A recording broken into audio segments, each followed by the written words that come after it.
In this lecture, we are going to talk about what is sigma in Six Sigma and what is 6 in Six Sigma.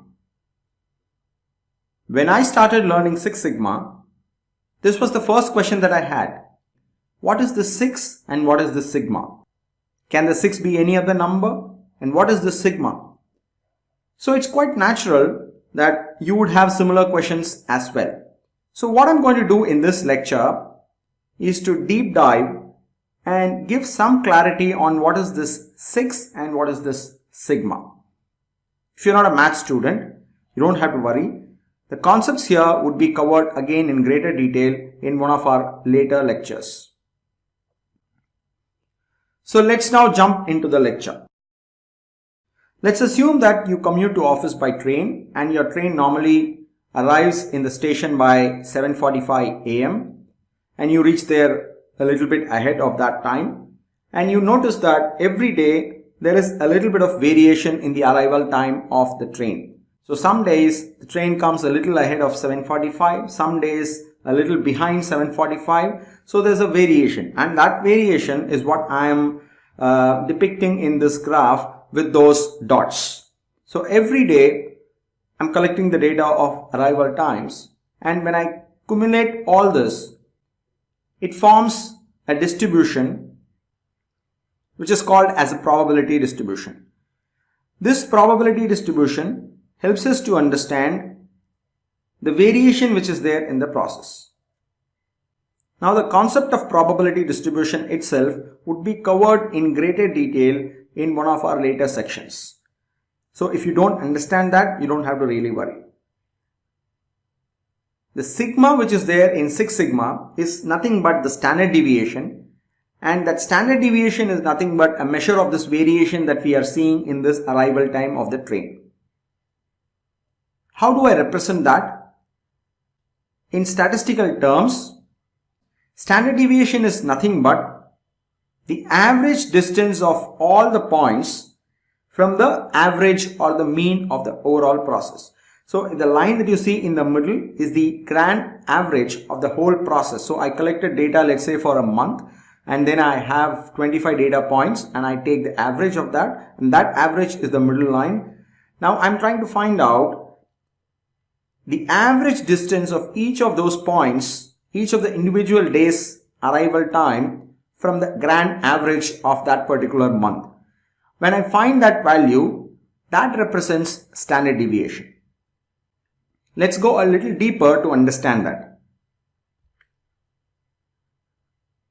Let's say two scenarios. Scenario 1 where your standard deviation is low. Scenario 2 where the standard deviation is high. When the standard deviation is low, naturally it means that the train arrives mostly around 7:45, which is the target time for us.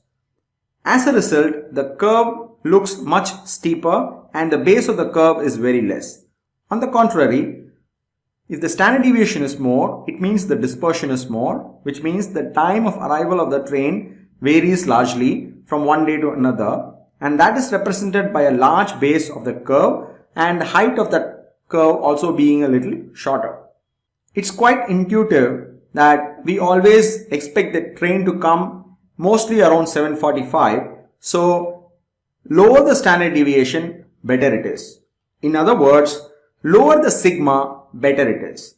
In statistics, we use sigma, the Greek letter sigma. Now we understood what is standard deviation in a nutshell. I'm reiterating that these concepts will be covered in greater detail with formulas and all that stuff in the subsequent lectures. But I want to give you an intro right now into the topic, and that's why I'm talking about this here.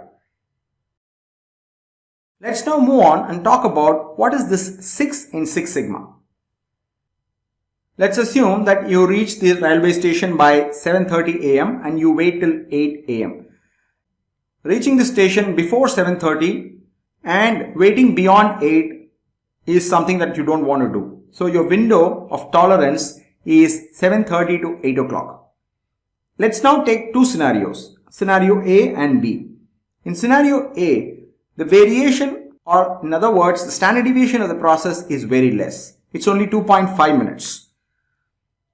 If I start stacking 2.5 to 7:45, which means if I start adding 2.5 to 745, I will be able to pack 6 2.5s from 7:45 to 8 a.m. As you see on the screen, I can pack 6 standard deviations between the target time of arrival of the train and the tolerance, the upper tolerance or the upper limit of your waiting time.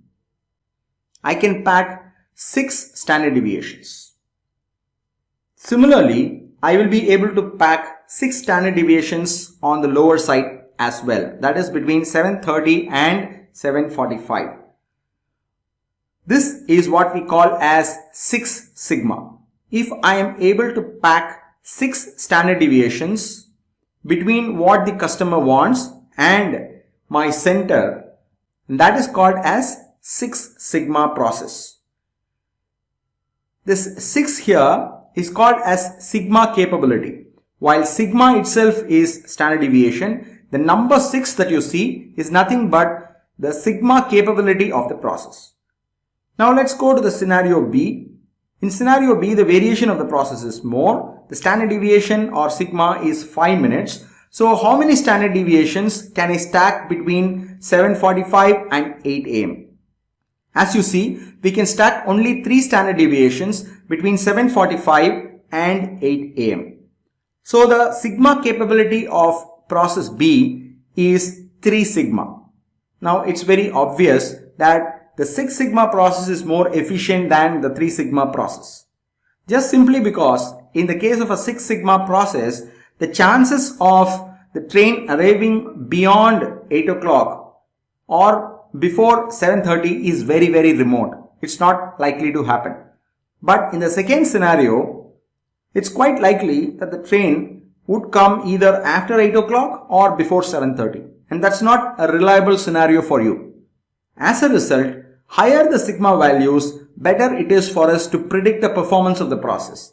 And that is why organizations are trying to improve the sigma value of the processes, because they will be able to give predictable performance to their customers.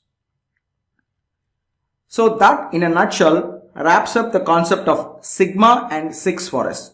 Now, what does it mean to be at 8 sigma? What does it mean to be at 4 sigma? And all that stuff is covered in the subsequent lectures. This is meant to give you an overview about 6 sigma by deep diving into the concept right away, rather than giving you theoretical concepts and then getting into this. If you feel this is slightly heavy and if you have not understood this, you don't have to worry. All you have to do is to stick on to the schedule, look at the subsequent lectures, and you would surely understand the concept better. Thank you.